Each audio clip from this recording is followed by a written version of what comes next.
guys, so yesterday I watched the latest Fantastic Beasts movie, Fantastic Beasts: The Crimes of Grindelwald. And although I liked the movie, I found out that there was a lot of plot points that were a bit confusing for the casual viewer, aka me. So let's talk about those plot points. Here are the 7 plot points I find a bit strange, a bit confusing.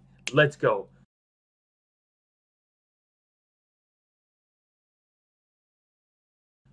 First one is the Lethal Lestrange and the love triangle. So first of all, we know the Lethal Lestrange is basically Theseus is engaged bride, but at the same time she has a thing for Newt. You can kind of backtrack. You can see her little story during their Hogwarts time, and that she was a wicked and she used to go around. She used to do crazy things like mute other students, and we also find out that her Bogart is a bit of a weird thing because it's like a little kind of like a little thing just floating down water with a white sheet on. We have no idea what that is, and then we find out later. But basically, she has a thing for Newt because Newt is this weird, strange kid that just sits around, messes around with his little fantastic beasts, and she likes to go to his little hideout when she's in trouble.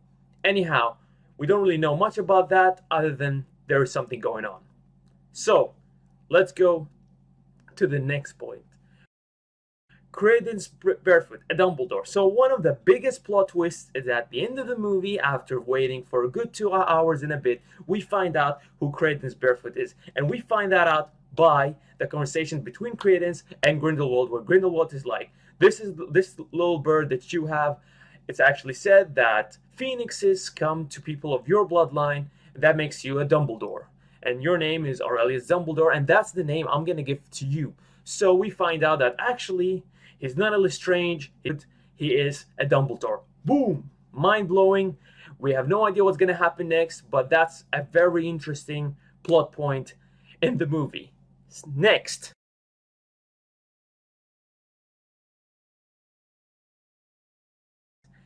The relationship itself between Dumbledore and Grindelwald. Now, obviously there was a lot of talk before the movie that we won't really know so much about Dumbledore's sexuality. We won't really know if he's gay or not. All we know is that Dumbledore and Grindelwald were very, very close. In fact, they were so close that when Dumbledore looked at the Mirror of Erised, he actually saw Grindelwald, which is basically what he wants from that perspective. And also we can see that they have a blood pact, which basically means that the two of them cannot kill each other as long as that blood pact is not broken. Again, another interesting thing with the movie, I have no idea how that's going to be, but we find out at the end of the movie that Dumbledore wants to break this blood pact just so he can actually fight off a one-to-one battle against Grindelwald, which is probably going to come out on the 5th and final movie of the series. Next!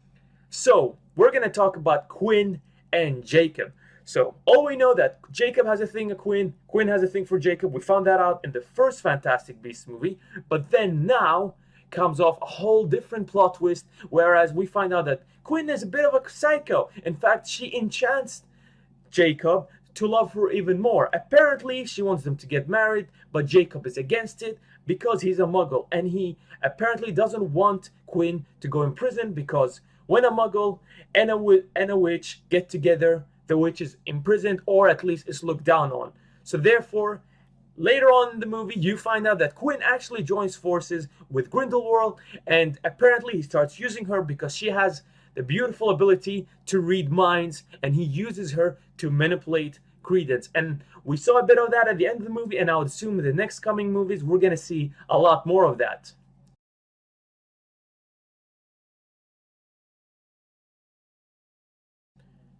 Next, let's talk about Nagini and Credence. Now, we all know Nagini, and we finally found out who she is as a human person, because all we used to know her as Voldemort's favorite pet snake and a Horcrux as well. However, here we find out a completely different Nagini, where she's a Maledictus, which apparently the more she transforms into a snake, or apparently at some point she does transform into a snake, it becomes permanent. And she has this weird relationship with Credence, whereas he's on his journey to find his mother, and she's kind of along the way. And he frees her from her crazy circus life, where she transforms into a snake. But we don't really know what the relationship between the two guys are. We just know that she kind of seems to love him as a friend or a brother. I'm not really sure.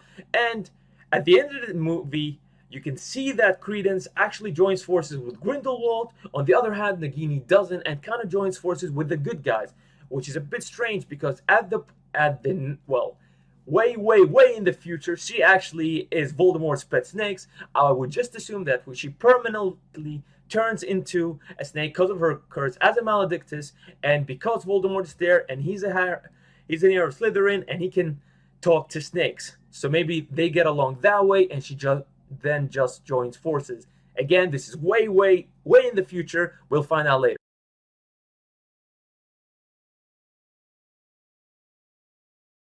So, another part of the story is the Lestrange and the Kama backstory. So, apparently, we have the two major bloodlines, and we find out about a new major bloodline called the Kama bloodline via Lita's half-brother, Yusuf. Whereas Yusuf's father and mother were of pure blood, but his mother was taken by a man called, well, Lestrange, of that Lestrange bloodline. And they have a child, and that child is Lita. But apparently that man hated Lita, and instead ended up replacing that wife and getting a different wife. And then they have a different child. Now, we don't really know who that child is. We just assume, or Yusuf assumes, that that child is Credence, because he takes an unbreakable vow with his father on his father's deathbed to basically kill the most valuable and loved thing of the Lestrange father. And that's apparently this brother.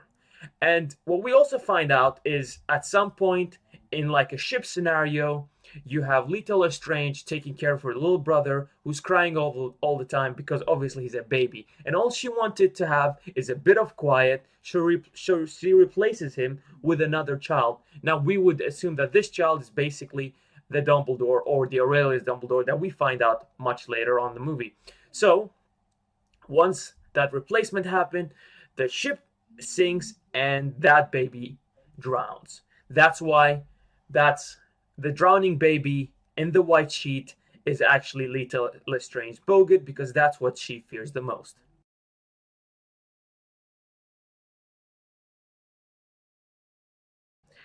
Finally, coming to the last point, that's Grindelwald and World War II. Now, it's very interesting that J.K. Rowling tried to do this, and it kind of makes sense.